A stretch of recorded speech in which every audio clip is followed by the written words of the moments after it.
Mircea Popescu's most influential Bitcoin writing by Pete Rizzo. Read to you by Guy Swann of the Bitcoin Audible podcast.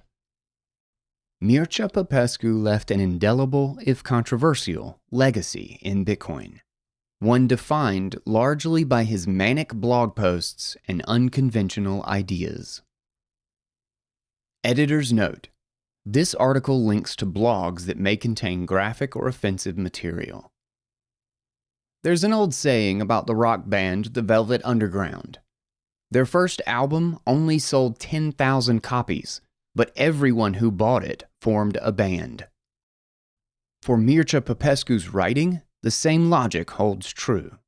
Only 10,000 people may have read his blog Trilemma, but everyone who did started a Bitcoin Twitter account. Still, due to the controversy surrounding Popescu, and there was no shortage during his life, his legacy had been obscured until his recent death by drowning and related reports that he very likely had personal holdings that were among the world's largest. As I mentioned in his Bitcoin Magazine obituary, Popescu remains lesser known in no small part because of his history of verbally abusing and encouraging violence against Bitcoin core developers, as well as the frequency with which he used hateful speech. There's also the problem of Popescu's writing itself, so raw at times it could be indiscernible from raving. His points were often made not through argument but through sheer impulse, a kind of nuclear waste resulting from his own combustive reaction to real-time events. But as an overview of his most remembered work shows, his ideas would prove influential to the Bitcoin philosophy, helping shape author Saifedean Ammous's seminal The Bitcoin Standard, and in the process, popularizing tenets that are so mainstream in Bitcoin today, it can be hard to see them with the same outsider energy with which they entered the conversation. And it's true. A generation of writers have since expanded on all the ideas Popescu developed. Why Bitcoin is sovereign, the need for conservatism in its software changes, and why altcoins won't successfully compete against its monetization. Yet, iconoclastic works they are, almost lone howls at the fringes of an industry then defined by Dudley Do-Rights, perhaps too willing to defer to authorities. To remember the context, one only need also revisit Mark Andreessen's 2014 opinion piece, Why Bitcoin Matters, and ask which remains the more relevant in terms of how we think about the Bitcoin software today. Hint, it will undoubtedly be Popescu's. With that in mind, I've compiled a short list of Popescu's more definitive writing so that it might serve as a guide for those seeking to understand his role in Bitcoin's history. Special thanks to Shinobi Monkey, Alex Berg, Shinoa Fours, and Vogue Blackheart for contributions. Bitcoin Prices, Bitcoin Inflexibility. February 12, 2013. This piece remains among the most often cited by Popescu as it lays out several still relevant projections for how the Bitcoin market might evolve, and thus remains a useful lens for discussion on its ongoing development. Here we can also clearly see some of the early seeds of Popescu's argument that Bitcoin's monetization was likely to become a self-reinforcing phenomenon, one that didn't require any adjustments or improvements in the software to continue. He writes, quote, "Will people stop throwing dollars at Bitcoin because Bitcoin prices in dollars are rising? No, they will not. If anything, the converse is more likely." The idea that Bitcoin is a sovereign. May 12, 2014.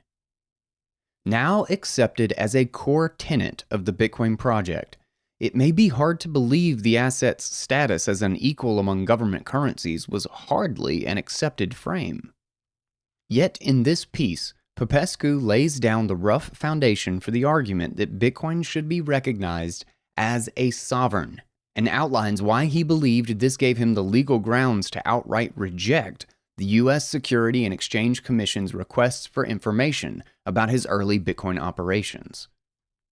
Quote, In order for any portion of any one government to discuss any matter that has anything to do with Bitcoin, that government will have to recognize Bitcoin, he wrote. If you go on a Bitcoin fork, irrespective which scammer proposes it, you will lose your Bitcoins. January 6th, 2015. Perhaps the definitive Popescu work, coupled with its more expansive companion here, link included. It's hard to find a blog post of his that was more central to the Bitcoin conversation. At a time when most of the Bitcoin developers were embroiled in a 24/7 online war about how best to fork the blockchain, not exactly whether they should, Popescu drew a hard line against hard forks, declaring that his business wouldn't accept any change to the protocol rules. The indirect result was that Popescu would pose a challenge to developers, namely, what right did they have to tell him what software was Bitcoin when it was he who was following the rules of the code? Basic Bitcoin Competency Certification, August 25th, 2015. Understanding Bitcoin is hard. Harder still is explaining the many disciplines it involves. Equal parts praise for the multifaceted ways in which Satoshi Nakamoto succeeded, and a satire against those who would strive to condense this success. This post showcases that Popescu's humor could be more subtle, even when it was just as cutting. GPG Contracts, October 24th, 2012. Another example of an idea that Popescu helped popularize was the concept that Bitcoin's cryptography, if implemented at scale, equated to a new kind of voluntary law. Now the domain of thinkers like Eric Kaysen, who has expounded on this more eloquently and in more numerous posts, Popescu nonetheless was an early evangelist for discussing how Bitcoin enabled individuals to create contracts that did not rely on existing legal structures. From the piece, quote, "There's a spiffy young fellow I'm betting on, the GPG contract. He's also A, an agreement, and B, reached by willing participants. But that's all.